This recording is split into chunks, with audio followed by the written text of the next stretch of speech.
أعوذ بالله من الشيطان الرجيم بسم الله الرحمن الرحيم بسم الله الحمد لله نحمده ونستعينه ونستغفره ونعوذ بالله من شرور أنفسنا ومن سيئات أعمالنا من يهده الله فلا مضل له ومن يضلل فلا هادي له وأشهد أن لا إله إلا الله وأشهد أن محمدا عبده ورسوله فأما بعد أعوذ بالله من الشيطان الرجيم بسم الله الرحمن الرحيم ہم کر رہے ہیں سیرت النبوی اور اب تک ہم نے اس کے 48 پارٹس کر لیے ہیں. آج ہم اس کا 49th پارٹ کریں گے الحمدللہ. لاسٹ ٹائم جو میں نے کیا تھا آپ کو یاد ہوگا کہ ہم بیسکلی غزوہ بدر کیوں ہوئی اور کن چیزوں کا سامنا کرنا پڑا to reach the point of غزوہ بدر. ابھی ہم ان حالات کو سامنے رکھ رہے ہیں. ٹھیک ہے, ہم نے ان حالات کو سب سامنے رکھا آپ کے کہ کیا کیا چیزیں ہوئیں before غزوہ بدر took place, or what are the reasons or what are the conditions that happened and what was the situation at that time. وہ سب ہم نے کیا. ٹھیک ہے, ہم نے یہاں تک کیا تھا. آپ کو میں نے بتایا تھا کہ آخری جو میں نے لاسٹ ویک آپ کو جہاں ہم نے اس قصے کو کنکلوڈ کیا تھا وہاں سے میں جوڑوں گی. زیادہ ریکیپ نہیں دوں گی. جس کو بھی کیچ اپ کرنا ہے وہ پلیز ویڈیو پہ جا کر کیچ اپ کرے تاکہ ہم ٹائم بچا کر آگے بڑھ سکیں. تو میں صرف وہاں سے کیوں لوں گی ہم نے جہاں لاسٹ ٹائم چھوڑا تھا, اور اب سے میں ایسے ہی کروں گی, صرف چھوٹی سی کیوں لوں گی to connect to the today's or the present lecture تاکہ ہم ٹائم نہیں گنوائیں. ٹھیک ہے, لاسٹ ٹائم میں نے بات یہاں تک لا کے چھوڑی تھی کہ اب ساری آرمی اکٹھی ہو گئی قریش کی. ٹھیک ہے, اور اب قریش جب جا رہے تھے مکہ چھوڑ کر باہر جا رہے تھے تو ان لوگوں نے خانہ کعبہ کو پکڑ کر رو رو کر دعا کی. اور کیا دعا کی وہ میں نے آپ کو بتائی تھی کہ وہ دعا کر رہے تھے کہ یا اللہ جو بھی سچائی کے راستے پر ہے اس کو جیت دینا, کیونکہ وہ یہ سوچ رہے تھے کہ وہ لوگ ہی سچائی کے راستے پر ہیں, کیونکہ وہ تو ان کو لگ رہا تھا ہمارے گاڈز کو یہ برا بول رہا ہے تو یہ یہ جو ہے یہ راستہ کھو گیا ہے, ہمارے خداؤں کو برا کہتا ہے اور اس نے ہمارے خاندان سے الگ اپنا کچھ بنا لیا ہے, اپنی الگ بنا رہا ہے دین مذہب جو بھی. تو انہوں نے خانہ کعبہ کو لپٹ کر دعائیں کی رو رو کر کہ اللہ اس کو وکٹری دینا, اس کو جیت دینا جو سچا ہو, اور یہ بھی کہا کہ ان دونوں میں سے جو زیادہ عزت دار ہے اس کو جیت دینا, کیونکہ obviously وہ سوچتے ہیں کہ ہم زیادہ عزت دار ہیں, ہم تو قریش ہیں. ٹھیک ہے, مکہ کے رکھوالے ہیں. جو بھی ان کے ذہن میں بات تھی اپنے بارے میں کہ ہم کون ہیں اس حساب سے وہ دعا کر رہے تھے, لیکن وہ دعا اسی طرح کر رہے تھے کہ اے اللہ اس کو جیت دینا جو سچا ہے, اس کو جیت دینا جو بہت عزت دار ہے.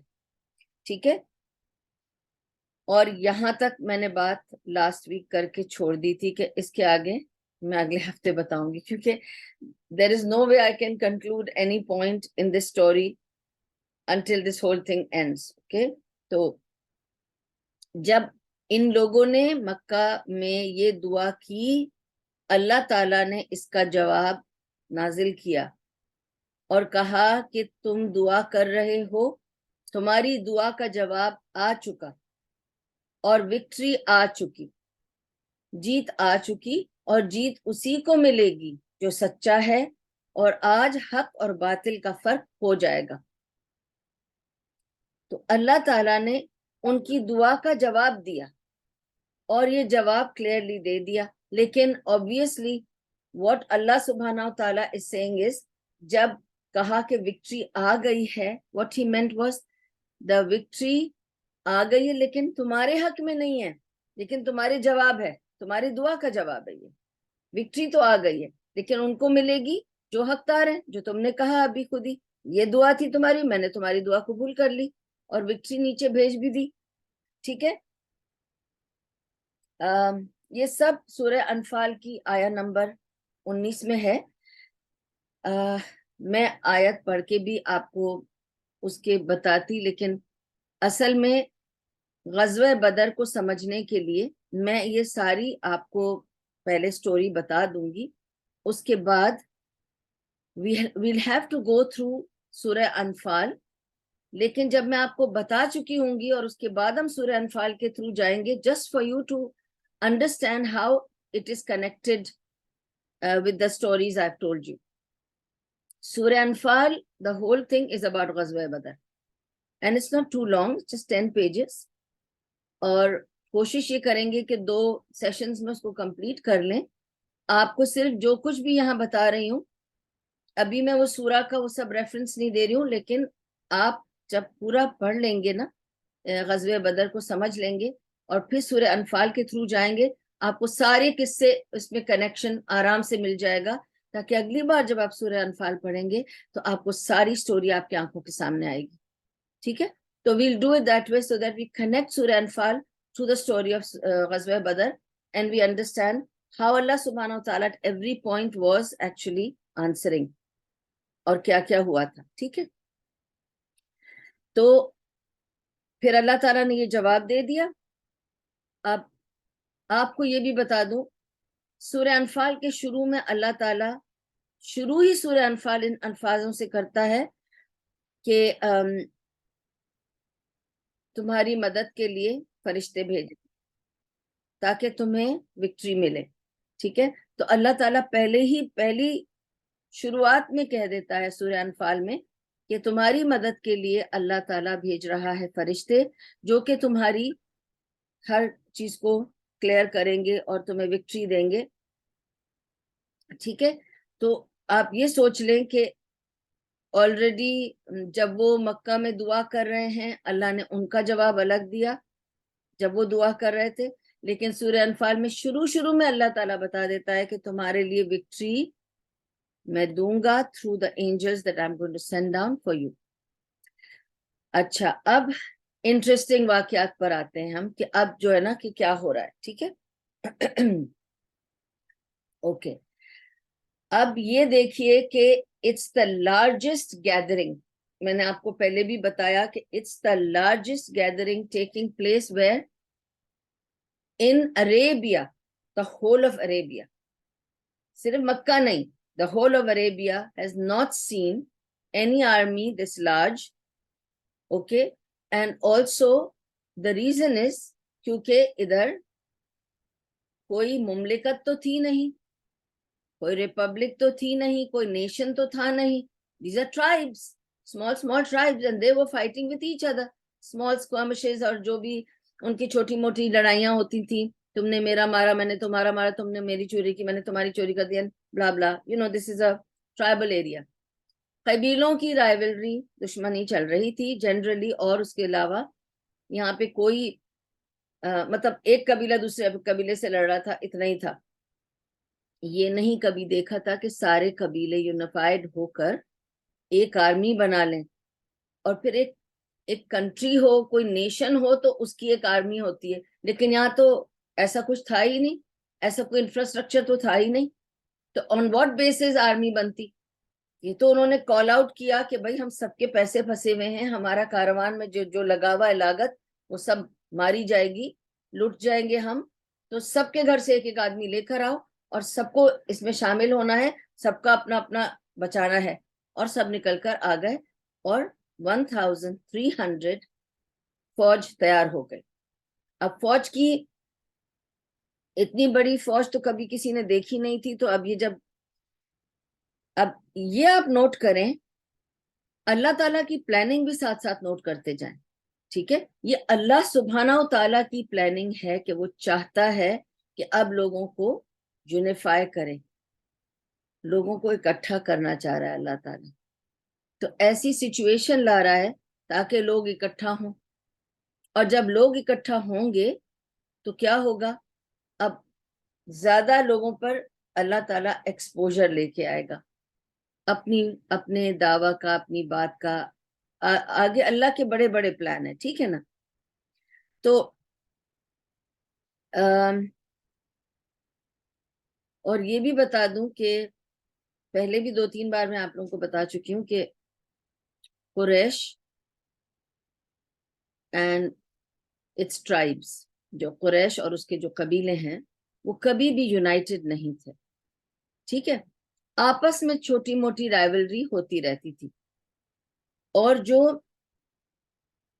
باہر کے بھی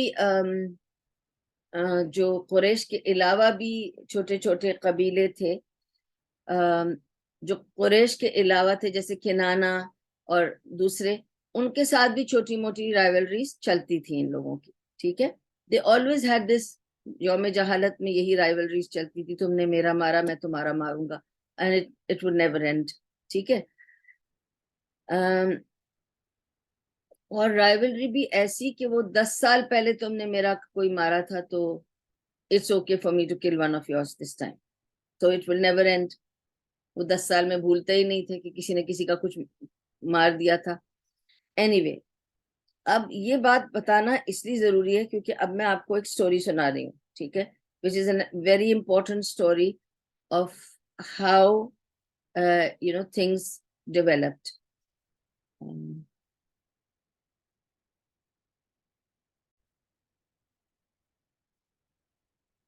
اچھا، تو اب سٹوری یہ ہے کہ بنو بکر کا ایک آدمی تھا، ٹھیک ہے، اچھا، بنو بکر کون ہے یہ پہلے آپ کو سمجھا دوں کہ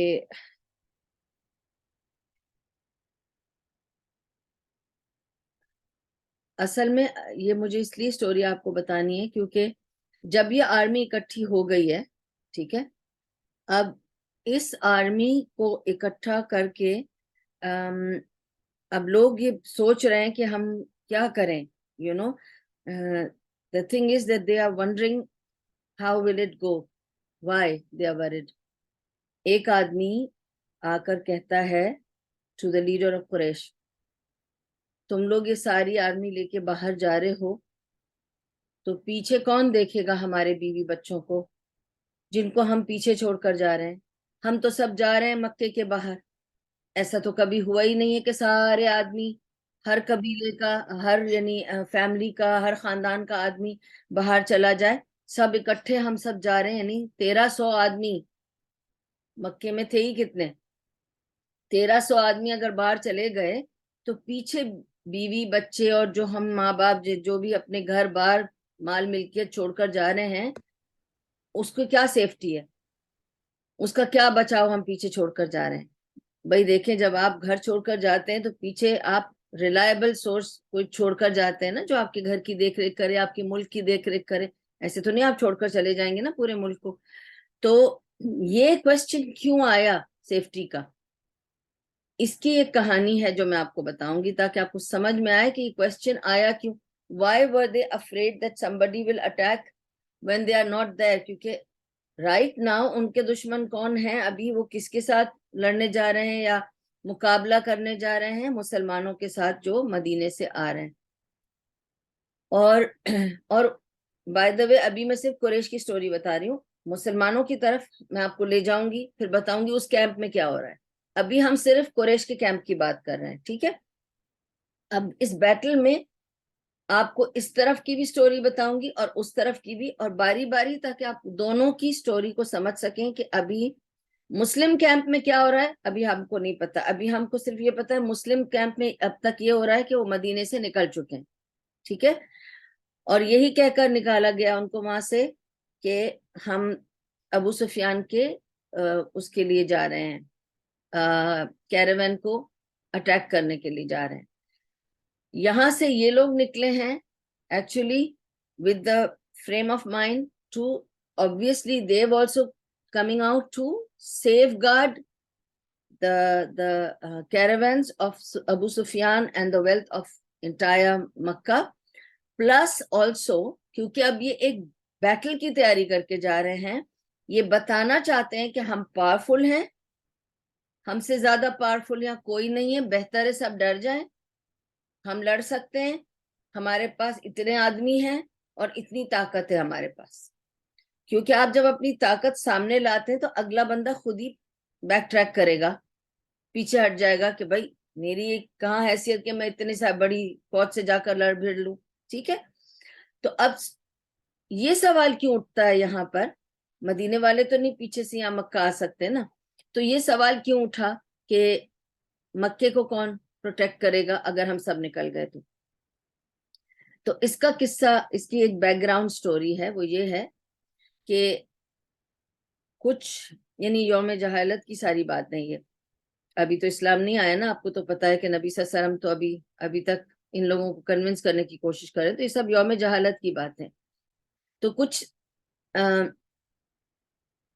ایسا ہوا تھا کہ کچھ 10 سال پہلے ایسے ہوا تھا کہ ایک قریش کا ایک لیڈر تھا, ٹھیک ہے, جو فیوچر لیڈر تھا قریش کا, اور وہ گیا بھٹکتا ہوا, مطلب بھٹک گیا, تھوڑا سا باہر گیا مکے سے, اور تھوڑا سا مکے میں باہر تھوڑا بھٹک گیا, اور مکے میں آپ کو میں نے بتایا قبائل ہیں سارے, ٹھیک ہے, ایک قبیلہ ہے قریش اور دوسرا قبیلہ ہے کنانہ. قریش میں سب سے ٹاپ موسٹ قبیلہ ہے یہ نبی صلی اللہ علیہ وسلم والا بنو ہاشم. لائک دیٹ دیر آر بنو مخزوم اینڈ دس اینڈ دیٹ, قریش کے سارے قبیلے ہیں. سیم وے اگر کنانہ جا کر آپ دیکھیں تو کنانہ کے بھی بہت سارے قبیلے ہیں, اس میں ایک قبیلہ تھا بنی بکر. اوکے, اب ہوا یہ کہ قریش کا ایک ینگ فیوچر لیڈر تھا وہ, یعنی کہ سب کو پتا تھا کہ فیوچر میں he will become the leader. رفیع بتی گرے گی, بیٹھ جاؤ بیٹھ جاؤ, گراؤ گے تم, ہٹو ہٹو, سوری پلیز جاؤ, سوری, اوکے, نہیں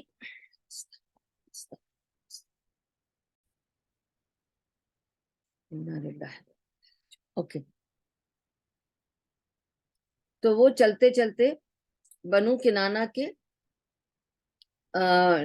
بنو بکر قبیلے میں چلا گیا, بائی مسٹیک چلا گیا, he was just walking across. So when he went there, بنو بکر کا جو لیڈر تھا, چیفٹن تھا, ان کا جو سردار تھا, اس نے اس کو دیکھا اور کہا یہ کون ہے. لوگوں نے بتایا کہ یہ قریش کے قبیلے کا ہے اور بنو ہاشم کے قبیلے کا ہے, یہ بھی سن لیجئے, ٹھیک ہے. تو he was somebody like a relative of نبی صلی اللہ علیہ وسلم. اوکے, اب وہ یہاں پر آ گیا اور اس کو دیکھ کر بنو بکر کا جو چیفٹن تھا, سردار تھا, وہ بہت ہی جیلس فیل کرنے لگا. اس کو کیا حسد ہوا, یہ جو لڑکا وہاں اس طرف گیا وہ بہت حسین بھی تھا, ہینڈسم تھا, روبس تھا, اس کی بہت زبردست پرسنالٹی تھی. اس کو دیکھ کر تو وہ جل گیا اور اس نے کہا کہ اچھا یہ لیڈر بنے گا فیوچر میں. تو اس نے سوچا کہ بہت پہلے نا کبھی ان لوگوں نے ہمارا ایک بندہ مارا تھا 10 سال پہلے, اب ان کا یہاں بندہ آ گیا ہے, اب اس بندے کو تو چھوڑنا نہیں ہے صرف اس لیے کیونکہ یہ لیڈر بن گیا, تو پھر کیا ہوگا. تو اس کے حساب سے اس نے اس لیڈر کو, اس نے اپنے آدمیوں کو کہا کہ اس کو مار دو. جب اس کے مرنے کی خبر گئی تو قریش کے لیڈر جو اس وقت پریزنٹ لیڈرز تھے وہ آ گئے بنو بکر, اور انہوں نے کہا تم نے ہمارا آدمی مارا ہے. تو انہوں نے کہا ہاں ٹھیک ہے ہم نے مارا ہے. تو انہوں نے کہا نہیں, آپ سے یہ دو, آپ دیا منی دو یا کچھ کرو, آپ نے کیوں مارا. تو اس نے فوراً, اس کے سردار نے بہت ہوشیاری کے ساتھ جواب دیا اور اس نے کہا 10 سال پہلے تمہیں یاد ہے تم لوگوں نے ہمارا ایک آدمی مارا تھا. تو انہوں نے اگری کیا ہاں مارا تھا, اور تم لوگوں نے بھی دیا منی تو نہیں دی تھی ہمیں. تو وہ پینڈنگ ایک رکھا تھا نا وہ, تو بس اس کے بدلے میں مین فار مین, اس آدمی کے بدلے یہ آدمی, بس تو ہو گیا. تم نے ہمارا ایک آدمی 10 سال پہلے مارا تھا, اب ہم نے ایک مار دیا, ہو گیا. قریش نے بھی سوچا کہ ہاں صحیح ہے, ہم نے ان کو نہ دیا منی دی تھی, چلو ایک آدمی کے بدلے اس نے ایک آدمی مارا, اب کیا کریں, ہو گیا, تسلی کر لی, آ گئے. اب قریش نے آ کر, لیڈرز نے آ کے سب کو پنچایت کو بلا کر بٹھا کر بتا دیا کہ بھئی ہم نے ایکسیپٹ کر لیا, کیونکہ کچھ سال پہلے ہم نے ان کا کوئی ایک مارا تھا, اب جو بھی ہے اب انہوں نے ہمارا ایک مار دیا, حساب برابر ہو گیا. لیکن اس آدمی جس کو انہوں نے مارا, اس کے بھائی کو صبر نہیں آیا. اس نے کہا کہ یہ ان لوگوں نے تو مان لیا کہ ہم نے ان کا کوئی مارا تھا, انہوں نے میرے بھائی کو کیوں مارا, اس نے تو کچھ نہیں کیا, تو ایسے ہی چلا گیا تھا, بھٹک کر ادھر پہنچ گیا تھا, انہوں نے اس کو مار دیا. تو یہ گیا کوائٹلی بنو بکر کے قبیلے میں اور جا کے بنو بکر کے سردار کو مار دیا. اور ایسا ویسا نہیں مارا, یعنی سمپل طریقے سے نہیں مارا کہ چلو بھائی ایک تلوار ماری مار دیا بات ختم, نہیں, اس نے بہت گروسم مرڈر کیا اس کا, بہت ہی گروسم. اس نے, کیونکہ وہ بہت غصہ تھا کہ میرے بھائی کو کیوں مارا, اس نے اس کو مار کے, چیر کے, اس کے پھیپڑے پیٹ کھول کے, پرزے نکال کے, کاٹ کے پیسز کر کے, استغفر اللہ استغفر اللہ, اور لا کر وہ کعبے کے دروازے پہ ٹانگ دیا. کعبے کے دروازے پہ اس کے پرزے ٹانگ دیے, بتانے کے لیے کہ I have taken revenge for my brother. Man for man نا, تو انہوں نے میرے بھائی کو مارا, میں نے اس سردار کو مار دیا, اور وہ جا کر اس پر لٹکا دیا. اب تو this is like calling for fight, تم نے اس کے سردار کو مار دیا ہے تو وہ تو اب سارے لڑنے آئیں گے ہم سے, اب تو تم نے یو کالنگ فار بیٹل. اور پھر بیٹل کیسے ہوتی تھی ٹرائبز میں, ادھر سے 4-5 اور ادھر سے 4-5, ادھر سے 10-12 ادھر سے 10-12, وہ آپس میں لڑ بھڑ لیتے تھے, جتنے مر گئے مار گئے, جتنے بچ گئے بچ گئے. ٹپیکل جہالت والی لائف تھی. لیکن اب یہ بات جب ہوا کہ اب یہ بھی ہو گیا ہے, ٹھیک ہے, کہ اس نے تو اب ٹو مچ کر دیا نا, کیونکہ ایک تو گروسم مرڈر کر کے پھر اس کے اوپر لا کر یہاں ٹنگا بھی رہا ہے, یعنی کہ ہی از کالنگ آؤٹ کہ لڑائی جب میں نے شروع کر دی ہے. تو اس کے بعد لوگوں کو یہ دل میں ڈر تھا, اگر ہم سب نکل کر چلے گئے مکے سے باہر, اب آپ کو سمجھ میں آئے گا کہ یہ سوال کیوں اٹھا تھا, ہم سب باہر چلے جائیں گے تو بنو بکر تو اس طاق میں بیٹھا ہے کہ کوئی چانس ملے تو وہ ہم سے بدلہ لے لے, ہم نے تو اس کے سردار کو ہی مار دیا ہے, ٹھیک ہے, تو وہ لوگ چپ کر کے تو نہیں بیٹھیں گے. جیسے ان کو خبر پڑے گی کہ مکہ کے لوگ چلے گئے, سارے مرد چلے گئے ہیں, تو پیچھے تو وہ آ کے لوٹ مچا دیں گے, کچھ بھی نہیں چھوڑیں گے, اور کچھ بھی کر سکتے ہیں, ہماری عورتیں ہیں, ہمارے بچے ہیں, ان کو قتل کر کے چلے جائیں گے. تو ان کی پروٹیکشن اور ان کی ڈیفenس اور ان کی سیفٹی کیا ہوگی, تو یہ ایک سوال اس لیے اٹھا تھا. جب یہ سوال اٹھا تو اس وقت تھوڑا قریش کے لیڈرز کو بھی سوچنا پڑا کہ ہاں, the safety security of those leaving behind is a very very important matter. اور یہ بنو بکر والا قصہ وہ لوگ بھی تھوڑا بھول چکے تھے, کیونکہ دیکھیں سال ہو جاتے ہیں لیکن اگلی پارٹی نہیں بھولتی, وہ بدلہ لینے آ سکتی ہے. اور یہ تو بہت گولڈن اپرچونٹی ہوگی کہ مکے کے سارے آدمی نکلے ہوئے ہیں, جاؤ لوٹ مار کر لو, ان کے گھروں کو لوٹ لو, ان کے گھر والوں کو مار دو, انہوں نے ہمارا سردار مارا تھا, ان کے 5-6 مار دیں گے, کوئی مشکل بات نہیں ہے ان کے لیے سوچنا. تو جب قریش کے لیڈرز نے بیٹھ کے اس بارے میں سوچا کہ ہاں خطرہ ہمیں مکہ میں ساروں کو باہر جانے میں ہوتا ہے, اور وہ ابھی یہ سوچ رہے تھے کہ شاید it's better to drop the idea.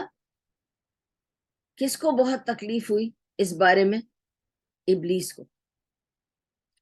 ابلیس کو بہت تکلیف ہوئی, شیطان تل ملا گیا, یہ تو لڑائی ہونی ہے, یہ کیسے ہو سکتا ہے کہ یہ لڑائی نہیں ہوگی, ٹھیک ہے. اب وہ جب بہت تل ملا گیا تو اس نے سوچا کہ اب کیا کیا جائے. تو ابلیس خود ایک انسان کا روپ لے کر ان کے پاس آ گیا. کس کا روپ لے کر آیا؟ سراقہ ابن مالک. اب یاد کریں سراقہ ابن مالک کون ہے؟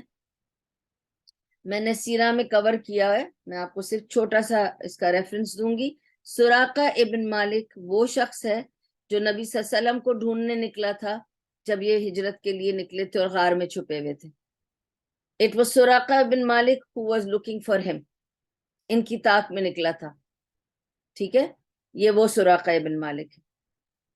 اس کا روپ لے لیا. اور سراقہ ابن مالک کا روپ کیوں لیا؟ کیونکہ ہی از فرام کنانا ٹرائب, وہ کنانا قبیلے کا ہے.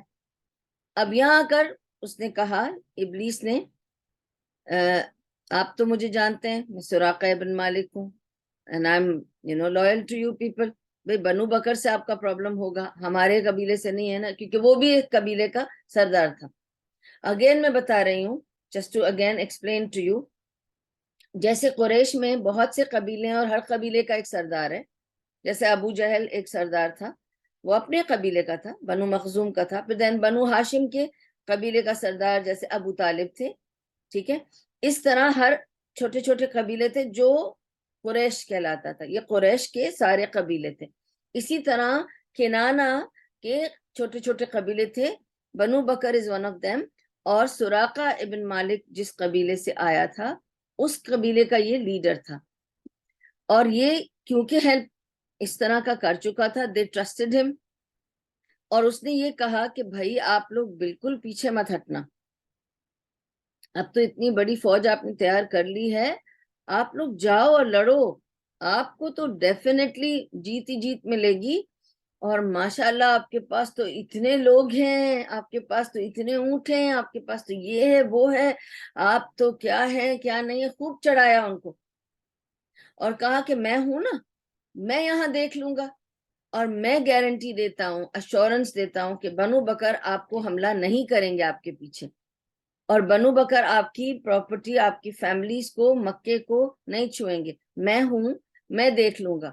اور اگر آپ کو یقین نہیں آتا ہے تو میں آپ کے ساتھ چلتا ہوں, میں بھی آپ کے ساتھ چل لیتا ہوں, کوئی مسئلہ نہیں ہے, میں آپ کے ساتھ چل کے لڑ لیتا ہوں. اگر آپ کہیں تو میں آپ کے ساتھ چل کے لڑ لیتا ہوں. اور وہ ان کے ساتھ چل پڑا.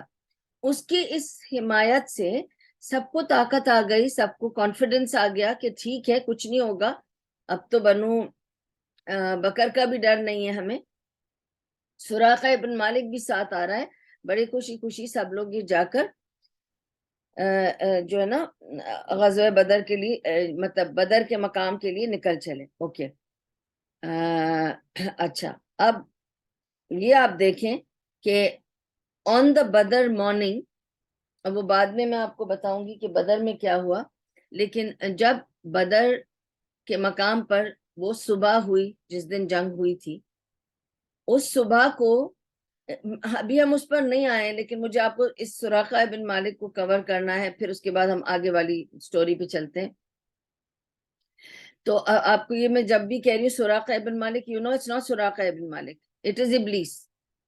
Okay, but he is in the form of Suraqa ibn Malik. Okay, اب یعنی وہ اتنا تڑپا کہ لڑائی کرنے کے لیے کہ اس نے سوچا میں اب انسان بن کر چلا جاتا ہوں, ان کے سامنے آ جاتا ہوں تاکہ یہ لوگ کسی طرح لڑیں بھائی اور مار دیں. یہ تو 1300 ہیں, وہاں تو 300 ہیں, ختم, قصہ کلیئر ہو جائے گا, سارے مسلمان مر جائیں گے. تو وہ تو خود آ گیا کہ میں بھی لڑنے کو تیار ہوں آپ لوگ کے ساتھ. اب جب یہ پہنچتے ہیں بدر کے مقام پر, وہ باقی واقعہ بعد میں صرف سراقہ کا کور کرنے کے لیے آپ کو بتا رہی ہوں کہ جب صبح ہوئی بدر جس دن جنگ ہونے والی تھی, اس نے دیکھا کہ اوپر سے فرشتے آ رہے ہیں, نازل ہو رہے ہیں. اس نے فرشتوں کو نازل ہوتے ہوئے دیکھ لیا اور یہ بھاگ نکلا اور چلانے لگا اور کہنے لگا کہ اب تو کوئی نہیں بچے گا. تو جب یہ بھاگ رہا تھا, اتنی تیزی سے بھاگ رہا تھا, تو ایک آدمی اس کو ملا رستے میں, اس نے اس کو روکا اور اس کو کہا کہاں بھاگ رہے ہو تم, ابھی تو کچھ نہیں ہوا ہے, تم بھاگ کہاں رہے ہو, ہم تو اتنی بڑی تعداد میں ہیں اور تم جانتے ہو ہم کتنے طاقتور ہیں, پھر تم کیوں بھاگ رہے ہو. تو اس نے اس کو کہا تمہیں نہیں پتا, جو میں دیکھ رہا ہوں وہ تم دیکھ نہیں سکتے, اور میں اب رک نہیں سکتا. وہ ایسا پلٹ کے بھاگا اور اس وقت اس نے اپنی اصلیت بھی دکھا دی کہ وہ سراقہ ابن مالک نہیں ہے, کیونکہ وہاں سے چھو منتر ہو گیا بھاگتے بھاگتے.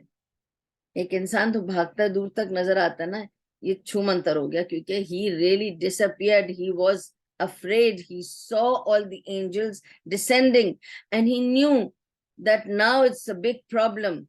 اور اس نے بولا بھی کہ تمہیں نہیں پتا. اس نے کہا تمہیں کس چیز کا ڈر ہے؟ اس آدمی نے اس کو پکڑ کے پوچھا تمہیں کس چیز کا ڈر ہے؟ کہتا ہے جو میں دیکھ رہا ہوں وہ تم لوگ دیکھ نہیں سکتے. تو اس نے کہا تو کیا ہو گیا؟ ہمارے پاس تو بہت طاقت ہے. اس نے اس کو کہا کہ میں اپنے رب سے ڈر گیا ہوں, تم سمجھتے کیوں نہیں ہو؟ رب سے تو وہ بھی ڈرتا تھا. اس نے دیکھ لیا تھا جہاں رب نے اتنے بھیج دیے ہیں اب کچھ نہیں ہو سکتا, میرا کچھ نہیں چلے گا, اب میں بھاگی جاؤں ورنہ میں بھی مارا جاؤں گا. اور وہ بھاگ گیا. سو لیٹس کم ٹو, ابھی ہم غزوہ بدر کی مارننگ پہ نہیں گئے, صرف اس کا بتا رہے ہیں کہ اس نے یہ آیا تھا. بنو بکر کی کیا فیئر تھا قریش کو, اس کی سٹوری اس لیے بتانی پڑی آپ کو. اور یہ بنو بکر کے پاس کے قبیلے کا سراقہ ابن مالک بن کر آ گیا اور ان لوگوں کو انکریج کیا کہ آپ لوگ جاؤ میں بھی چلوں گا. یہ ضروری تھا بتانا, اور یہ بتانا کہ وہ کس طرح سے پھر وہاں سے نکل کے بھاگا. لیکن ابھی ہم وہاں پہ اس صبح تک نہیں پہنچے. ابھی ہم we are still trying to understand what's going on. okay, تو کتنے لوگ ہیں؟ لیٹس گو into the, اب یہ سب تیاری ہو رہی ہے اس آرمی کی مکہ چھوڑ کر نکلنے کے لیے. کتنے لوگ ہیں اور کس طرح نکل رہے ہیں اب وہ میں آپ کے سامنے رکھتی ہوں. تو 1300 1300 لوگ ہیں آرمی میں ان کے, ٹھیک ہے. اور undisputed leader of this army is ابو جہل, ٹھیک ہے. وہ تو آپ کو پتا ہے, وہ ابو جہل ہی وہ نکل کر آگے لیڈر بنے ہوئے ہیں ان 1300 کی آرمی کی, بہت پراؤڈلی, ٹھیک ہے. ان کے پاس تقریباً 100 گھوڑے ہیں, 400 سے 500 تقریباً اونٹ ہیں, 400-500 تقریباً, so we don't know, around 500, ٹھیک ہے, 400 to 500 camels. 600 armors ہیں for warriors, you know, جو لڑائی کے لیے پہنتے تھے. 600 تو ان کے پاس صرف آرمرز ہیں, ٹھیک ہے, 600 آرمرز ہیں. اور 500 کیملز کیوں ہیں؟ آپ سوچ رہے ہوں گے کہ 500 اونٹ کیوں ہوں گے جبکہ 100 گھوڑے بھی ہیں.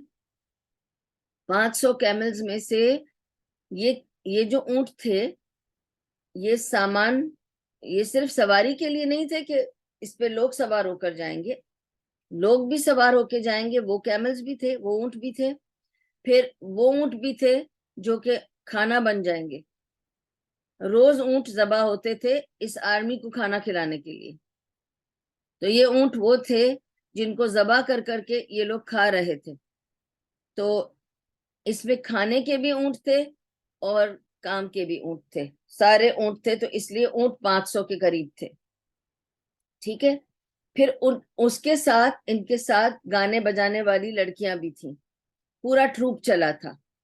یہ تو پورا انٹوراج چلتا ہے نا, تو وہ پورا گانے بجانے والی لڑکیاں, ان کے ساز سامان, ان کے سب نخرے والی چیزیں وہ بھی چلی تھیں. پھر اس کے علاوہ ان میں وہ کچھ سلیوز ہوتے ہیں جو ڈرم بجاتے ہیں, نگارے بجاتے ہیں اوکیزنز پر آ کر, آپ کرائے کے جیسے آج کل ہم لیتے ہیں, بینڈ والے آتے ہیں اور بینڈ آ کے بجاتے ہیں شادیوں میں. like that, and any occasion you could hire these people to come and do the drumming and singing and making, just to announce we are here, like بارات آ رہی ہے جیسے ہم کہتے ہیں نا. تو یہ ڈرم بجانے والے آدمی بھی تھے. تو اب کتنے لوگ جا رہے ہیں؟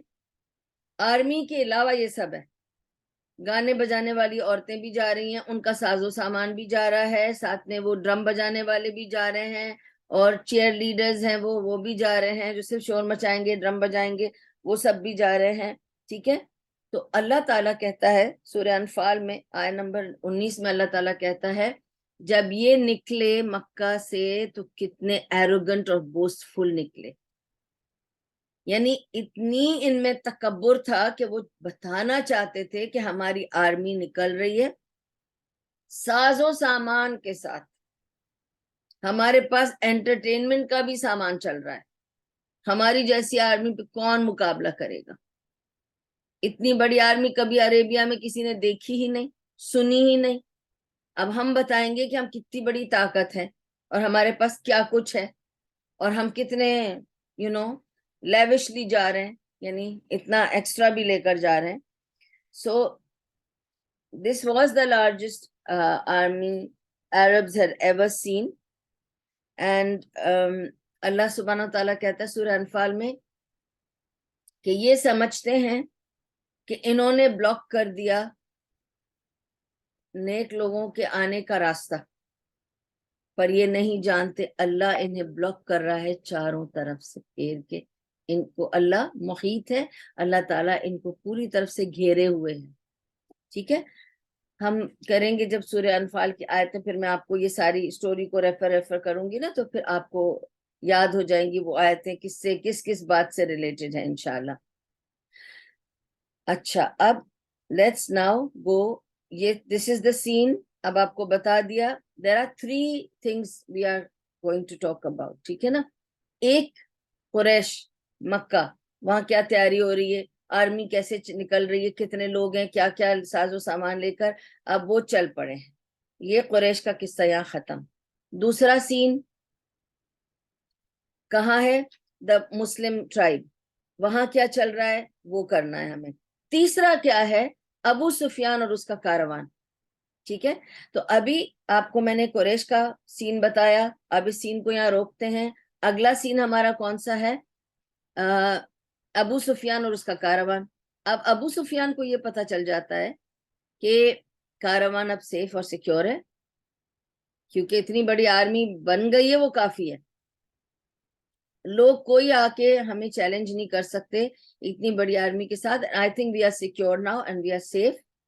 تو ابو سفیان ایک بندے کو بھیجتا ہے مکے کی آرمی کی طرف اور کہتا ہے کہ جاؤ جا کے مکے کے آرمی لیڈر سے کہہ دو کہ اب ہم سیکیور ہیں, سیف ہیں, آپ لوگ واپس مکہ لوٹ جاؤ. اب ضرورت نہیں ہے آپ لوگوں کو مکے کے باہر بیٹھنے کی, اپنے اپنے گھر جاؤ, وی آر سیف. اینڈ میں 2-3 دن میں پہنچ جاؤں گا مکہ. اب ڈر ختم ہو گیا ہے, کیونکہ as long as you are جتھا بندی کر کے آپ لوگ کلیکٹ ہو کر ایک آرمی بنا چکے ہو, that it self is enough.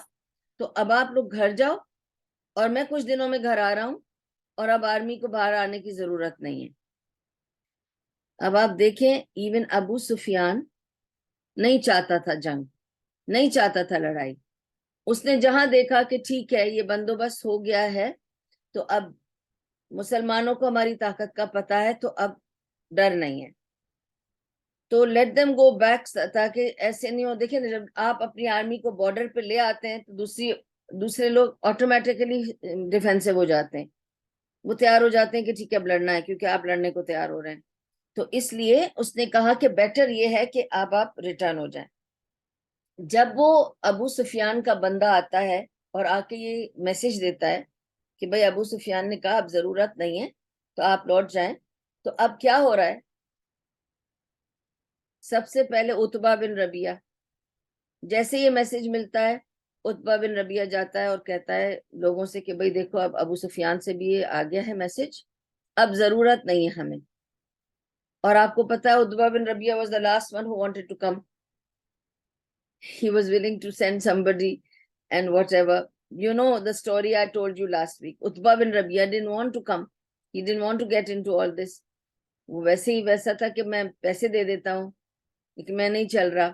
Anyway, تو اس کو تو موقع مل گیا کہ نہیں, لیٹس گو بیک. اب تو ضرورت نہیں ہے نا, اب ختم ہو گئی بات. ہم آئے تھے ابو سفیان کو بچانے نا, تو ابو سفیان تو ٹھیک ہے ابھی, تو لیٹس گو بیک ہوم. تو عتبہ بن ربیعہ تو فوراً اس کو ایکسپٹ کر لیتا ہے. Even he didn't want war, so you know that. Okay. But ابو جہل نہیں مانتا. وہ کہتا ہے نہیں, ہم نے آرمی بنائی ہے, ہم نکل آئے ہیں, ہم جائیں گے بدر تک. اور ایسے بھی بدر تو ایک اویسس کی طرح تھا وہاں اس زمانے میں. It's like a holiday resort پہ نہیں جاتے ہم لوگ, ٹھیک ہے, تو it's like a palm trees تھیں, ویلز تھے, کنواں تھا.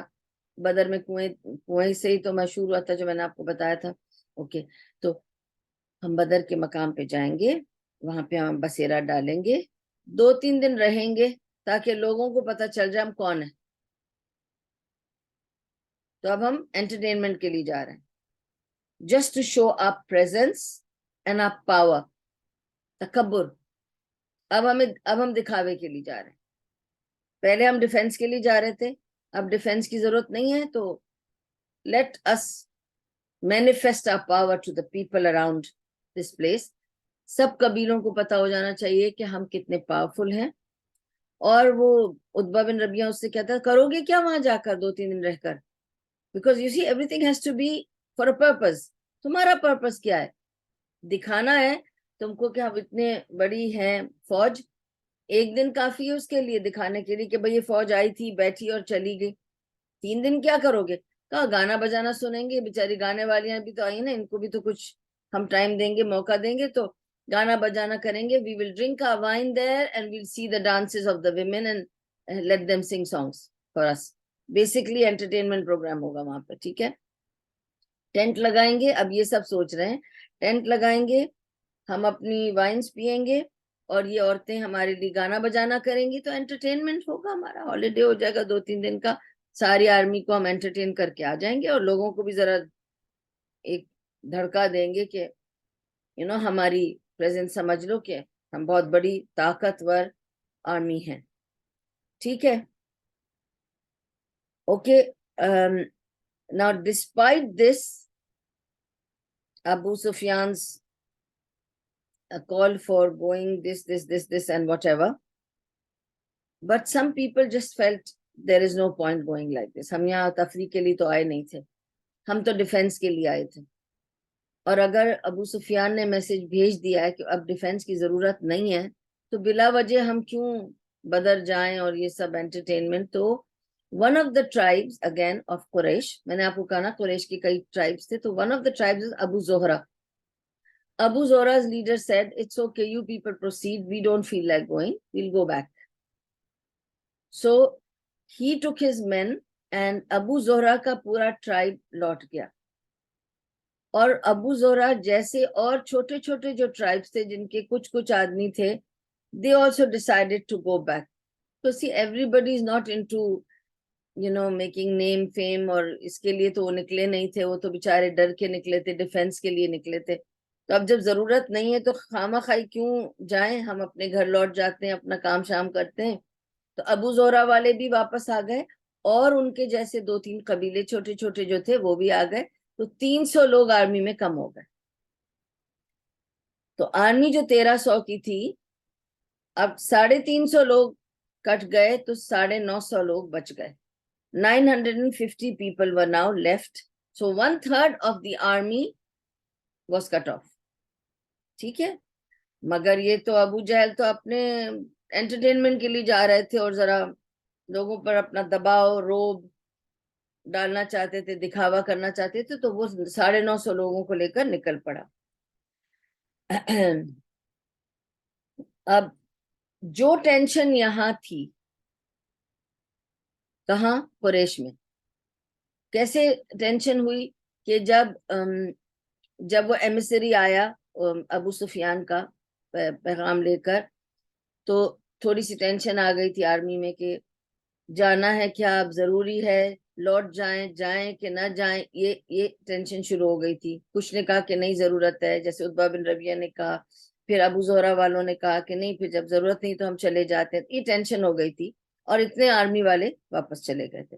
یہ ہو رہا تھا قریش میں, ایسے ہی ٹینشن ہو رہی تھی مسلم کیمپ میں بھی. ہم آتے ہیں اس طرف ابھی, ٹھیک ہے. اللہ تعالیٰ سورہ انفال میں اس ٹینشن کے بارے میں یوں کہتا ہے کہ اس طرف بھی ٹینشن تھی اور اس طرف بھی ٹینشن تھی, اور لوگ آرگیو کر رہے تھے کہ آگے بڑھیں نہ بڑھیں. اور پھر اللہ یہ بھی کہتا ہے کہ اگر تم اور وہ دوسری پارٹی یعنی قریش کی پارٹی, اگر تم لوگ چاہتے بھی تو ایک ٹائم اور ایک جگہ پر مل کر نہیں مل سکتے تھے, نہیں بھیڑ سکتے تھے, کوئی کنفرنٹیشن نہ ہوتی اگر میں نہ چاہتا. تو یہاں اللہ کیا بتانا چاہ رہے؟ It's not what you want and it's not what Quraysh wants. It's I who want to make it happen. کیونکہ آپ نوٹ کریں مسلمان لوگ لڑنے کو تیار نہیں، ان کے پاس تو فوجی نہیں ہے، ان کے پاس تو آرمر نہیں ہے، گھوڑے نہیں ہے، اونٹ نہیں ہے، کچھ بھی نہیں ہے. وہ کیسے جا کے کسی کے ساتھ لڑ سکتے ہیں؟ 300 لوگ ہیں، ٹھیک ہے. ان کی کوئی ایسی طاقت ہی نہیں ہے کہ وہ اپنے آپ کو کہیں کہ ہم آرمی ہیں، ہم لڑیں گے. کس ہارے پہ لڑیں گے؟ تو وہ تو سوچ ہی نہیں رہے اس بارے میں. اور یہ آرمی بھی جو کھڑی ہے اتنا سب کر کے بھی but they don't know when and how to confront. تو اللہ تعالیٰ بتانا چاہ رہا ہے کہ اگر تم لوگ چاہتے بھی، تم دونوں پارٹیز کہ ایک جگہ پہ مل کر کنفرنٹ کرو ایک دوسرے کو، تو تم نہیں کر سکتے تھے، کیونکہ میں چاہتا ہوں تو جگہ اور وقت میں بتاؤں گا اور تم دونوں پارٹیز کو آنا پڑے گا. یعنی اب کچھ لوگ چلے گئے کہ جنگ نہیں ہونی ہے یا مقابلہ نہیں ہونا ہے یا ڈیفینس نہیں کرنا ہے. اور یہاں پہ اب ہم نے ابو سفیان کا کیمپ دیکھ لیا کہ وہ اب کیراوان میں اپنے 40 بندوں کے ساتھ اور سارے کاروان کے ساتھ وہ اپنے آپ کو سیٹل کر چکا ہے کہ ہمیں آرام سے آ رہا ہوں، کوئی ڈرنے کی بات نہیں ہے، تمہاری آرمی کا وہ دباؤ پہنچ چکا ہے تو اب مجھے فکر نہیں ہے. اب ہم آتے ہیں مسلم کیمپ کی طرف. وہاں کیا ہو رہا ہے؟ اچھا یہ بھی بتا دوں آپ کو کہ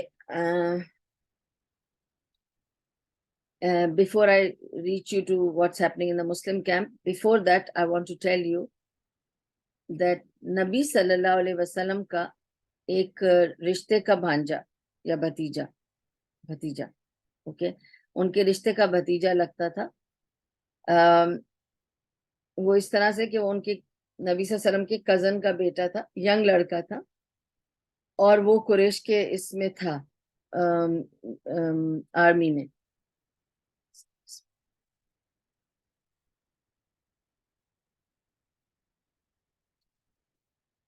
وہ قریش کی آرمی میں تھا. تو وہ ایک دن صبح اٹھا اور اس نے کہا کہ میں نے خواب دیکھا ہے اور میں گھبرا کے بوکھلا کے اٹھا ہوں. اور وہ آ کے اپنا خواب سناتا ہے اور وہ آ کے زور زور سے کہنے لگتا ہے. اور یہ کب کی بات ہے؟ جب یہ مکے سے نکلے، قریش کے لوگ سارے مکے سے نکل کر یہ لوگ پہنچے جوفا. اب جوفا کہاں ہے؟ جہاں تنعیم ماسک ہے، جسے عائشہ مسجد کہتے ہیں، ٹھیک ہے، جسے عائشہ مسجد کہتے ہیں. یہ تنعیم کا علاقہ ہے جو جوفا کا علاقہ کہلاتا ہے. وہ ایریا کا نام ہے جوفا، اس میں تنعیم ایریا ہے جہاں پہ یہ عائشہ مسجد بنی ہوئی ہے، ٹھیک ہے. اب یہ آدمی کہتا ہے کہ میں نے خواب دیکھا اور میں نے خواب ایسے دیکھا کہ ہی از ویری ورڈ. بوکھلا کے آ کے لوگوں کو بتاتا ہے کہ رکو پلیز پہلے میرے خواب سن لو، کیونکہ اب یہ پوری آرمی کھڑی ہے مکے کے باہر، سارے 1300 لوگ کھڑے ہیں، سارا 500 اونٹ ہیں، 100 گھوڑے ہیں اور 600 آرمرز لے کے سب آ گئے ہیں. تو یہ کہتا ہے کہ میں نے خواب دیکھا کہ ایک آدمی آ رہا ہے اور وہ آ رہا ہے اونٹ پر، اس کے ساتھ ایک اونٹ بھی ہے، اور وہ آتا ہے زور زور سے چلاتا ہوا. تو ہی از اے کالر، پکارتا ہوا آتا ہے اور آ کے پکار کر کہتا ہے کہ عتبہ بن ربیعہ ختم ہو گیا، مار دیا گیا، شیبہ بن ربیعہ مار دیا گیا، امیہ بن خلف مار دیا گیا. اور سارے نام لیتا ہے بڑے بڑے قریش کے لیڈرز کی کہ فلاں فلاں مار دیا گیا، فلاں فلاں مار دیا گیا. اور یہ سب کہہ کر وہ کیا کرتا ہے کہ اپنے اونٹ کا ہم کاٹتا ہے. Now that's something really gross again. That's why he's so scared کہ یہ خواب میں دیکھ رہا ہے اتنی gross situation. وہ اس کا ہمپ کاٹتا ہے، اوکے، اونٹ کا. لوگ اونٹ کو ذبح کرتے ہیں نا، وہ ذرا ڈیسنٹ چیز ہے نا، ہمیں پتہ ہے کہ ذبح ہوتا ہے، بندہ ذبح کرتا ہے جانور کو، لیکن اونٹ کے ہمپ کو کاٹنا is very painful and very cruel. تو وہ ہمپ کاٹتا ہے، اور جب وہ ہمپ کاٹتا ہے اس کا خون، اچھا وہ کہتا ہے کہ وہ ہمپ کاٹتا ہے جب اس کا، تو ظاہر تل ملا جاتا ہے اونٹ، کیونکہ اونٹ کا ہمپ کاٹا نا، اونٹ تو زندہ ہے، اس کو تو ذبح نہیں کیا.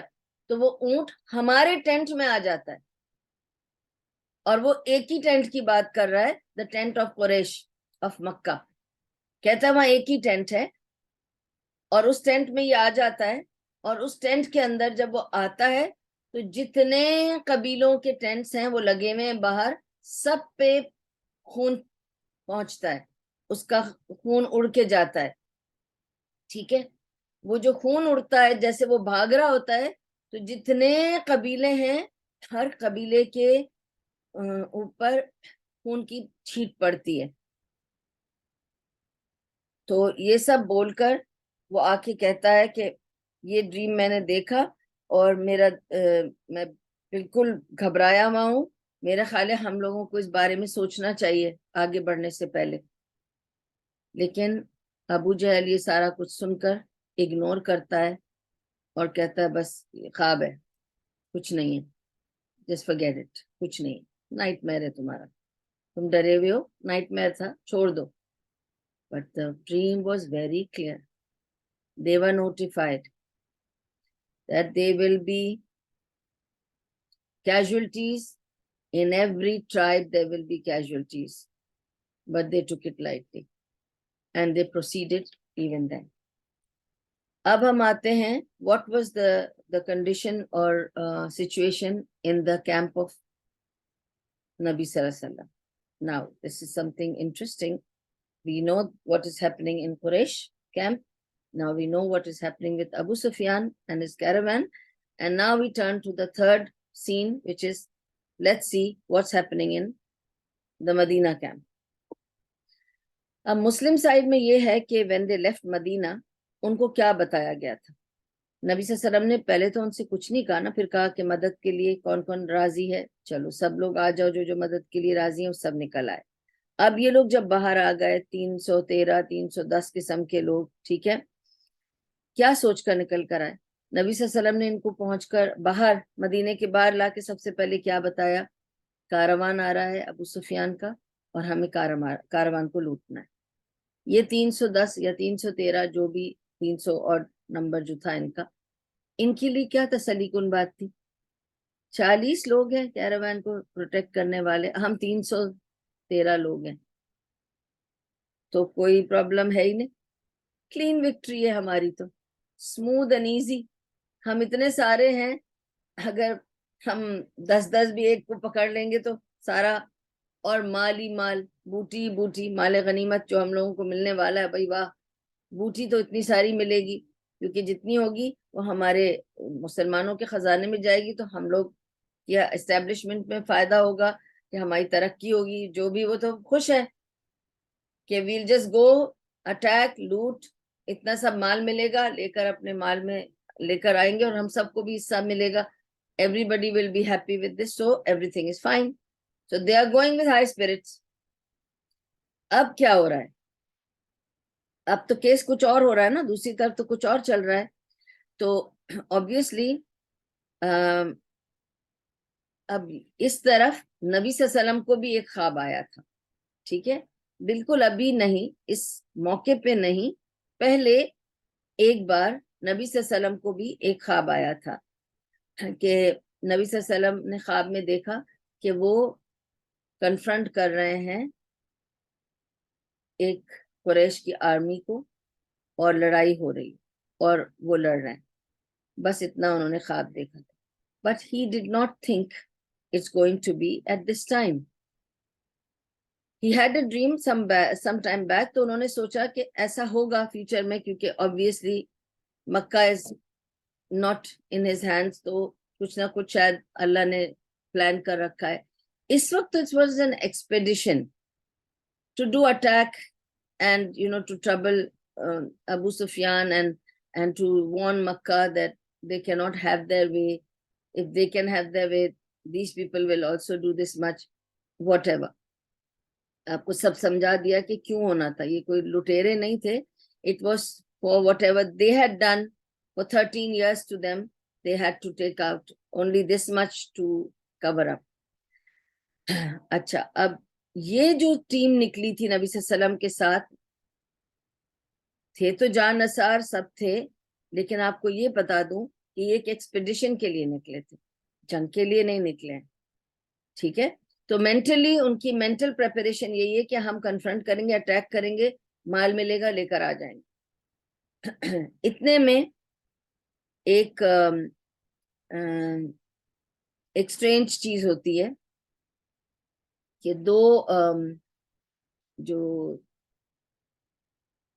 سلیو بندے ہوتے ہیں نا, نہیں اب کیا ہوتا ہے کہ نہیں وہ سلیو بندوں کا نہیں بتاؤں گی, پہلے آپ کو یہ بتاؤں گی کہ اڑتی اڑتی خبریں چلتی تھی اس زمانے میں. ہمیشہ آپ کو بتایا میں نے پہلے بھی کہ خبریں صرف اڑتی اڑتی ملتی تھی. کوئی گزرا, اس کو پوچھتے تھے کہ آپ نے کچھ رستے میں دیکھا, کچھ لوگ دیکھے, تو کسی نے اڑتی اڑتی خبر بتائی کہ سنا ہے مکے سے بہت سارے لوگ چل پڑے ہیں, مکے کے باہر آ کے بیٹھے ہیں کہیں, تو سنا ہے کچھ ہونے کا ہے, بہت بڑی آرمی بن کے نکلے ہیں یہ وہ. ایسی اڑتی اڑتی خبر سنی تو نبی صلی اللہ علیہ وسلم کو ذرا ٹھنکا کہ ایسا نہ ہو کہ یہ بات ہو کہ واقعی کچھ مکے والے کچھ کر رہے ہیں, کیونکہ ابھی تک انہیں کچھ نہیں پتا مکے والے کچھ کر رہے ہیں. وہ یہ سوچ رہے ہیں کہ ابو سفیان کا قافلہ آ رہا ہے, ہم اس قافلے کو لوٹیں گے. مکے والوں کا کوئی قصہ انہیں ابھی نہیں پتا ہے.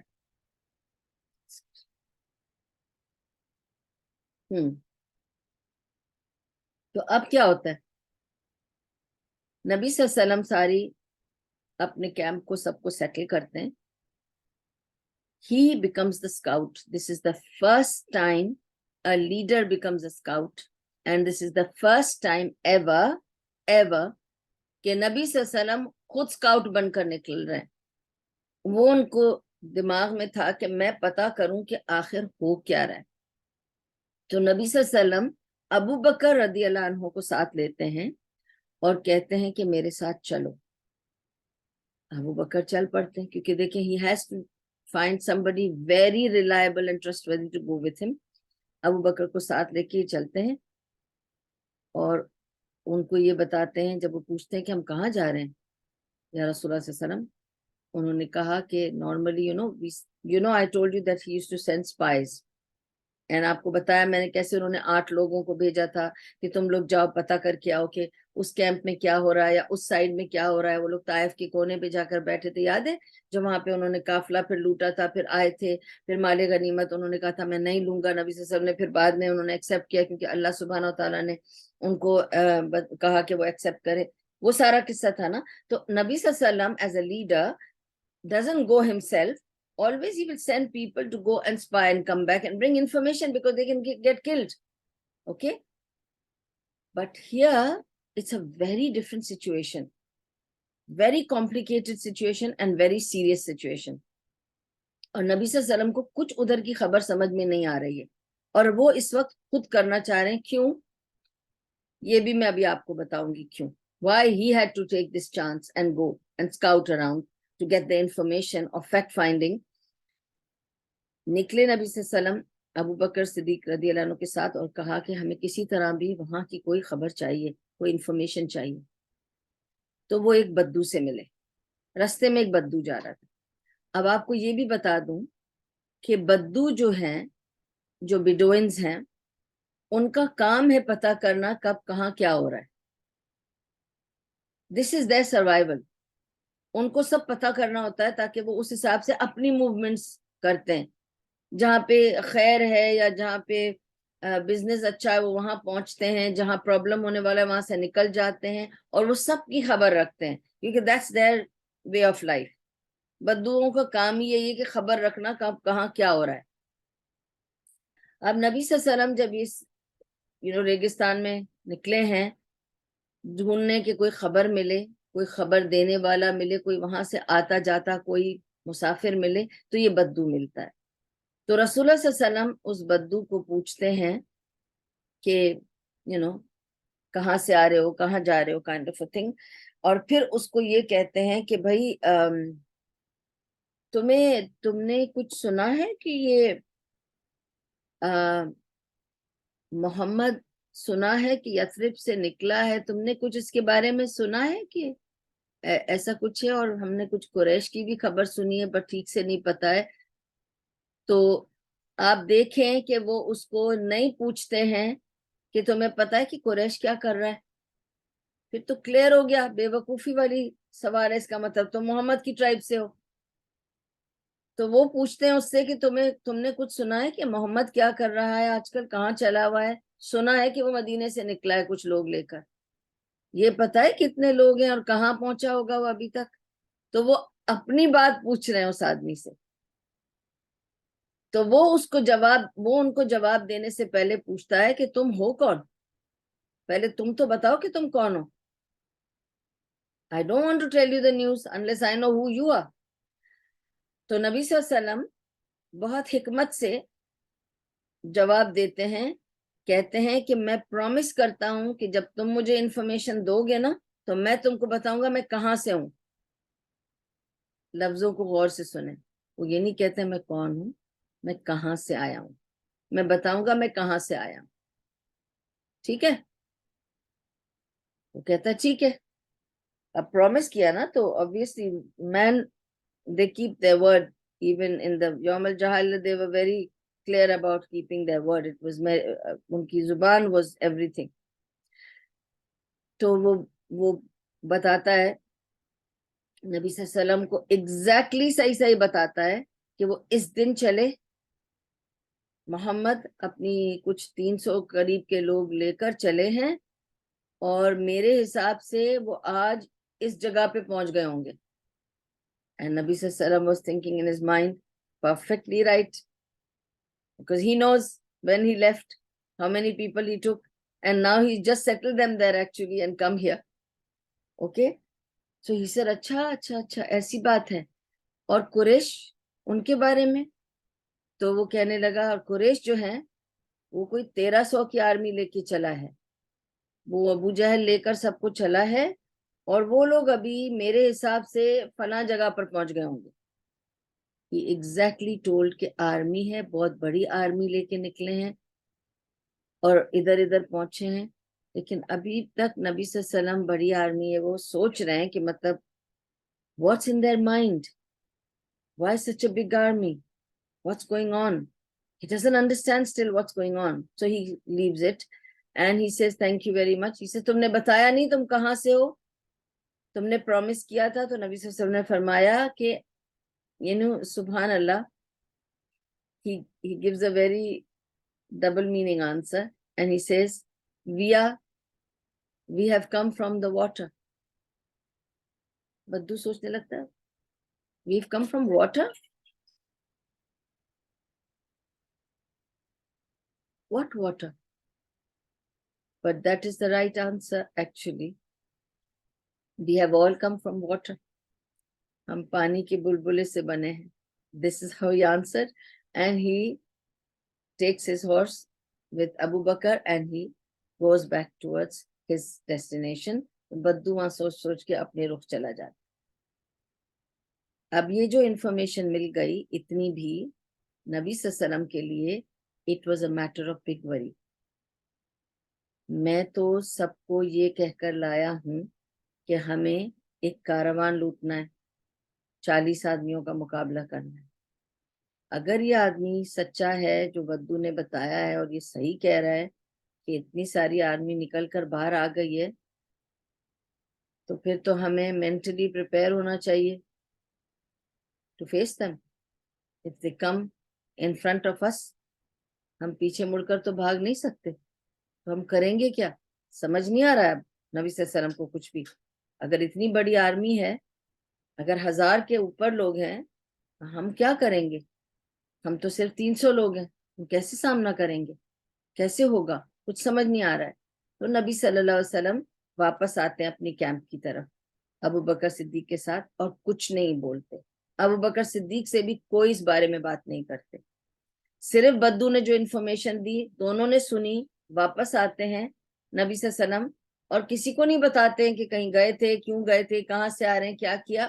اپنے کیمپ میں آ کر سیدھا اپنے ٹینٹ میں جاتے ہیں نبی صلی اللہ علیہ وسلم اور نماز پڑھنے لگتے ہیں, اور لمبی نماز پڑھتے ہیں, کیونکہ he is now very worried, he needs guidance, he needs to find out what he has to do.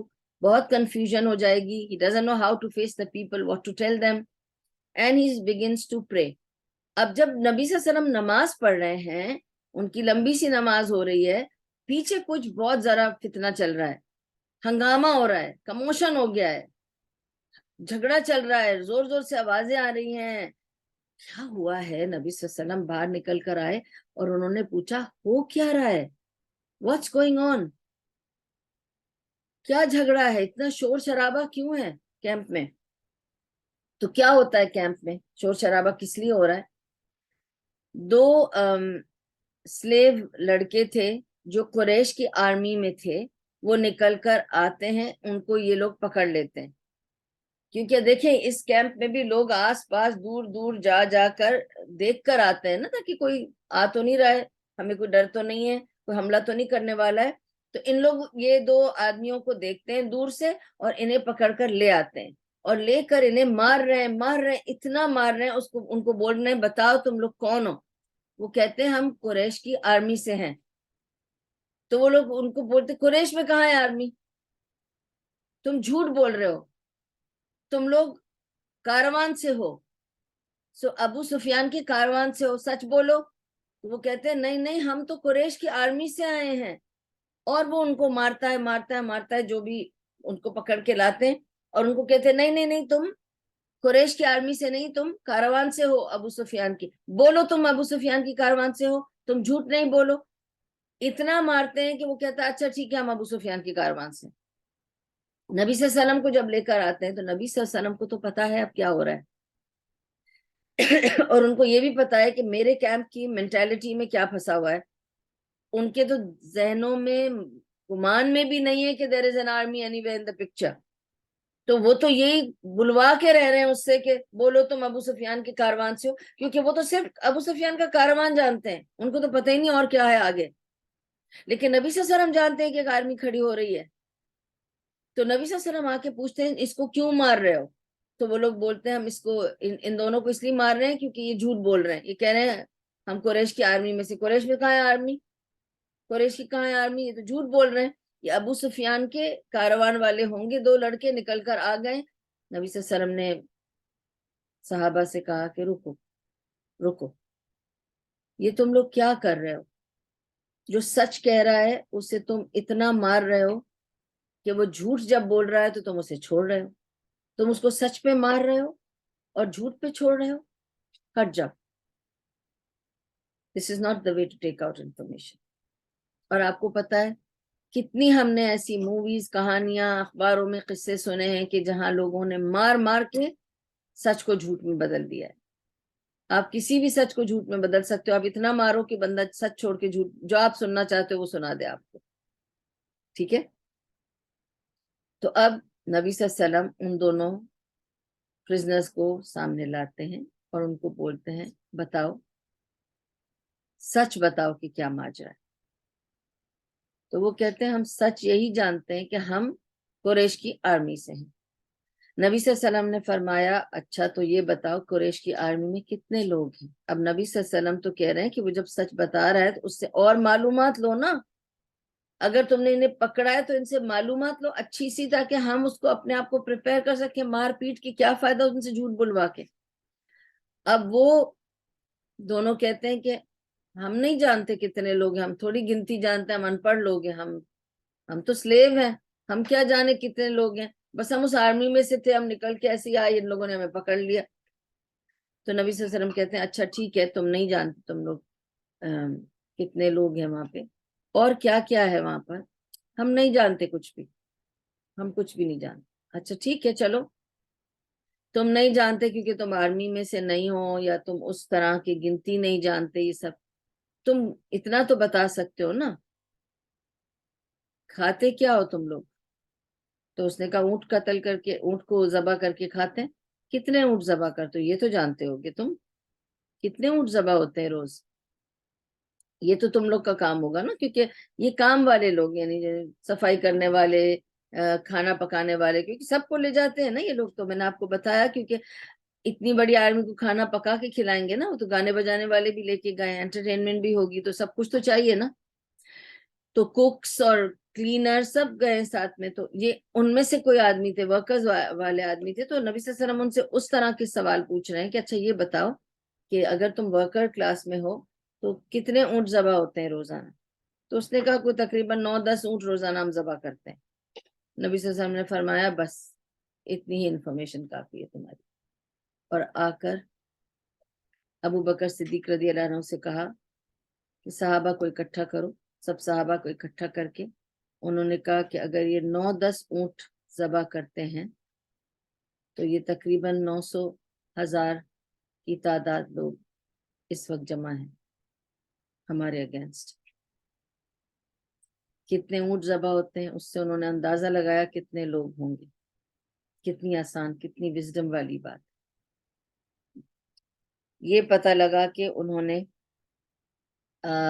آ کر پھر اپنے لوگوں سے بات کی, کیونکہ ظاہر ہے اب نبی صلی اللہ علیہ وسلم کو بتانا ہے لوگوں کو کہ اب معاملہ کچھ اور ہے. ہم تو چلے تھے کاروان کے مقابلے کے لیے, مگر یہاں مقابلہ کچھ اور بن گیا. اس وقت ہم حاوی ہوتے, اب کوئی ہم پر حاوی ہے. تو what shall we do about it? So he had to go and ask کہ کہو کہ ہمیں کیا کرنا چاہیے. اور آپ کو یہ بھی بتا دوں کہ اس وقت جو لوگ جمع ہیں نبی صلی اللہ علیہ وسلم کے ساتھ, ان میں منافق کوئی بھی نہیں ہے سب مومن. منافق ان میں کوئی بھی نہیں. منافق سب غزوہ بدر کے بعد سامنے آئے. اب جب نبی صلی اللہ علیہ وسلم یہ بات کہتے ہیں اپنی کیمپ میں تو بھگ دوڑ مچ جاتی ہے. ان کے بھی موریل ڈاؤن ہو جاتے ہیں. مومن ہے تو کیا ہوا, انسان ہے, کمزور ہے. اور ان میں بہت سارے, اس کو روکو, اس میں بہت سارے کمزور لوگ ہیں. کمزور ایمان. دیکھیں ایمان ہے, مومن ہے, ایمان اوپر نیچے ہوتا ہے. اب صحابہ کے قدم ڈگمگا گئے اور انہوں نے کہا یا رسول اللہ ہم کیسے جا کے لڑیں گے؟ ہمارے پاس, ہم کوئی لڑنے کے لیے تھوڑی گھر سے نکل کر آئے تھے. نہ ہمارے پاس کوئی آرمز اینڈ ایمونیشن ہے, نہ ہمارے پاس کوئی ساز و سامان ہے ایسا لڑنے کا, جنگ کرنے کا. نہ ہمارے پاس کوئی سواریاں ہیں, نہ آرمرز ہیں. کیسے ہم جا کر اتنی بڑی فوج کا مقابلہ کریں گے؟ What they were trying to say is that آپ تو ہمیں موت کے منہ میں لے کے جا رہے ہو گھسیٹ کر. یہ کیا کر رہے ہو آپ؟ ہمیں ایسے ہی لے کے جاؤ گے کہ اتنے نہتے لوگوں کو لے جا کر آپ اتنی ساری لوگوں کے ساتھ بھڑوا دو گے؟ نبی صلی اللہ علیہ وسلم کہتے ہیں کہ مجھے کنفرمیشن ملی ہے, اشورنس ملی ہے فرام اللہ کہ وہ مدد کرے گا. تم لوگ کیوں گھبراتے ہو؟ لیکن وہ یہی سوچ رہے ہیں کہ نہیں یہ تو ایسے بول رہے ہیں, لیکن ہمیں تو نہیں پتا کہ ایسا کچھ ہو سکتا ہے. ہم لوگ کے پاس تو کچھ بھی نہیں ہے. ٹھیک ہے, تو یہاں ان کے بھی ڈگمگا گئے قدم. جیسے قریش میں تھا, وہاں پہ کیا ہوا تھا کہ وہ ایمیسری آیا ابو سفیان کا, جب اس نے کہا کہ ضرورت نہیں ہے ابو سفیان کو, اور وہ کہتا ہے کہ لوٹ جاؤ. عتبہ بن ربیعہ اور ابو زہرہ ان لوگ فوراً ڈگمگا گئے, اور ابو زہرہ والے تو چلے بھی گئے.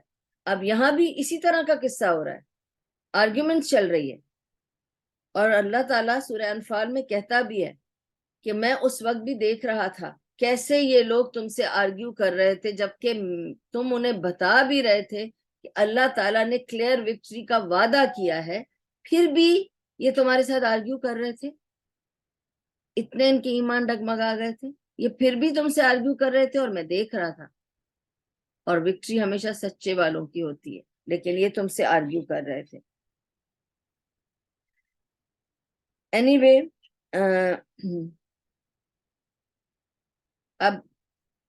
اب یہ ہے کہ اب سمجھ نہیں آ رہا تھا کہ کیا کریں. اینڈ نبی صلی اللہ علیہ وسلم نے سب کو بلایا آ کے اور ان سے پوچھا کہ بتاؤ کیا کرنا ہے. ٹھیک ہے, اب نبی صلی اللہ علیہ وسلم سے پوچھ رہے ہیں بتاؤ کیا کرنا ہے, کیا کرنا چاہیے ابھی. تو سب خاموش بیٹھے, کوئی بھی نہیں کہہ رہا کہ ٹھیک ہے آپ جیسے کہتے ہم کریں گے. سب خاموش بیٹھے, نبی صلی اللہ علیہ وسلم خاموش بیٹھے. دوبارہ پوچھتے ہیں بتاؤ کیا کیا جائے, کیا کرنا ہے. تو ابو بکر صدیق رضی اللہ عنہ کھڑے ہوتے ہیں اور کہتے ہیں یا رسول اللہ صلی اللہ علیہ وسلم میں آپ کے ساتھ ہوں، آپ جیسے کہیں گے میں آپ کے ساتھ چل پڑوں، جو آپ چاہیں گے ٹھیک ہے، آئی ایم وتھ یو۔ بس پھر خاموشی ہے پورے کیمپ کی، کوئی نہیں بول رہا۔ پھر نبی صلی اللہ علیہ وسلم دوسری بار پوچھتے ہیں، اب یہ غور سے سنیں اس بات کو، دوسری بار پوچھتے ہیں اور کہتے ہیں کہ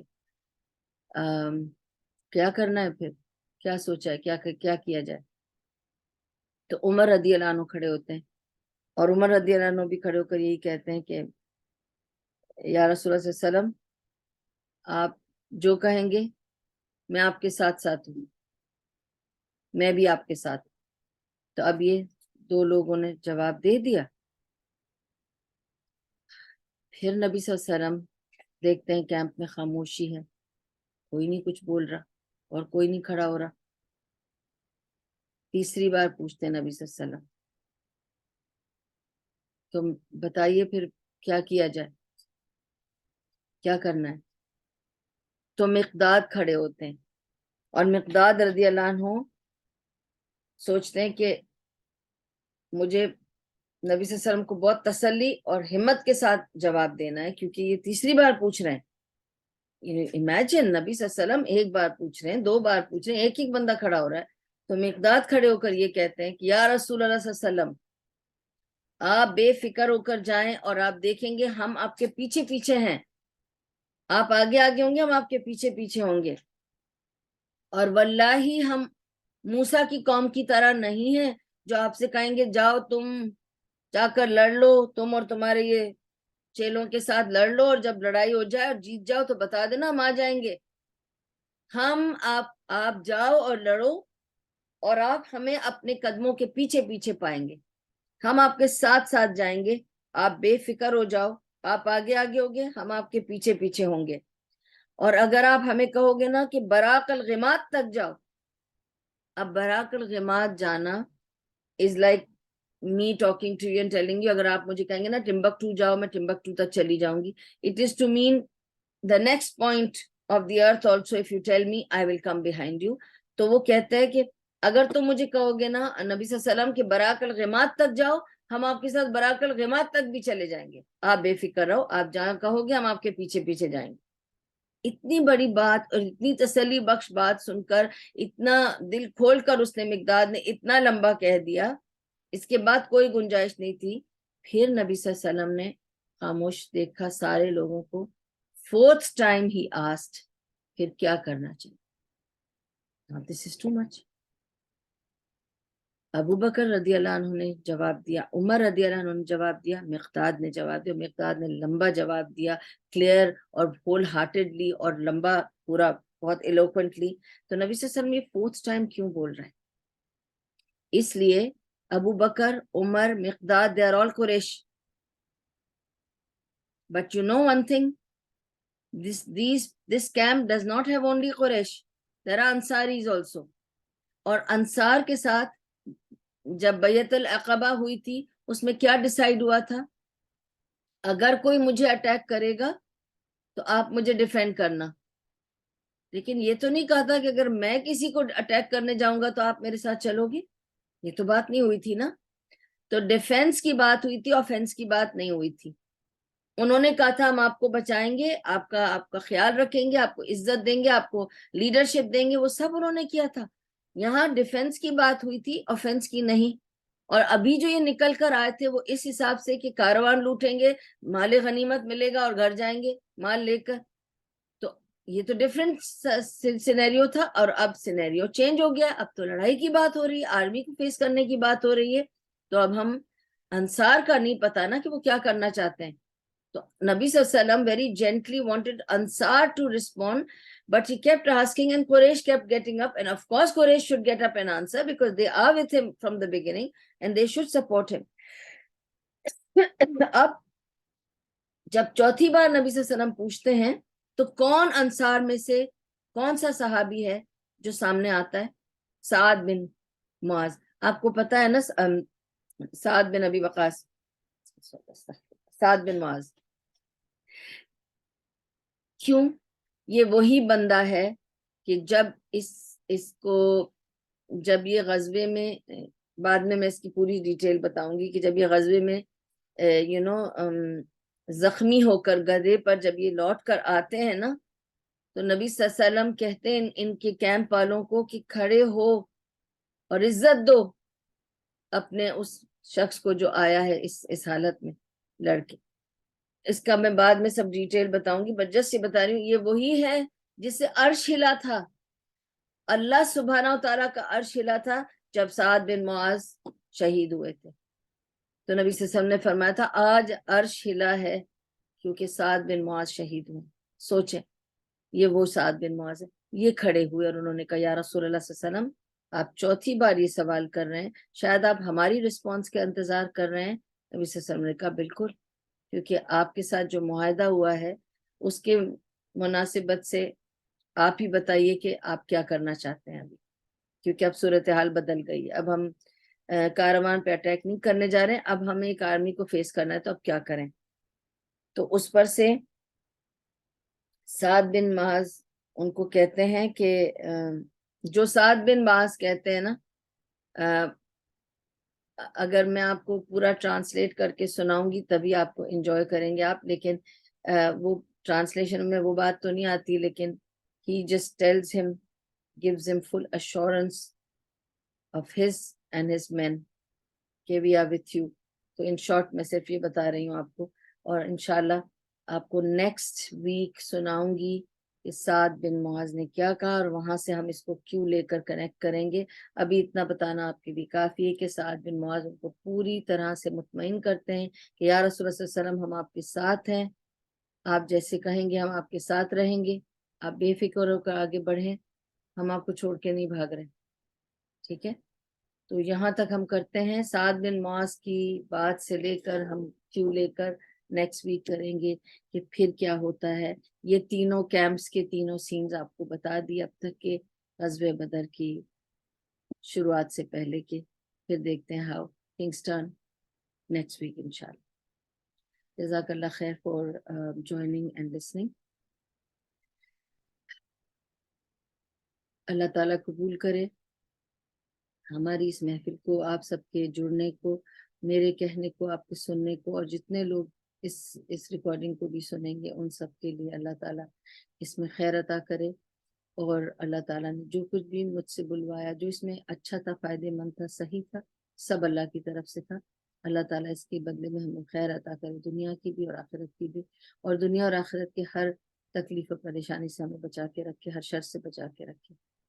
اللہ تعالیٰ قبول کرے اور اس کے بدلے میں ہمیں ہر قسم کی خیر و عافیت عطا کرے. وآخر دعوانا ان الحمدللہ رب العالمین. سبحان اللہ و بحمدہ، سبحانک اللہم و بحمدک، نشہد ان لا الہ الا انت، نستغفرک و نتوب الیک. ربنا تقبل منا انک انت السمیع العلیم وتب علینا انک انت التواب الرحیم برحمتک یا ارحم الراحمین، برحمتک یا ارحم الراحمین، برحمتک یا ارحم الراحمین. صلی اللہ تعالیٰ علی خیر خلقہ محمد وعلی آلہ وصحبہ اجمعین وبارک وسلم علیہ.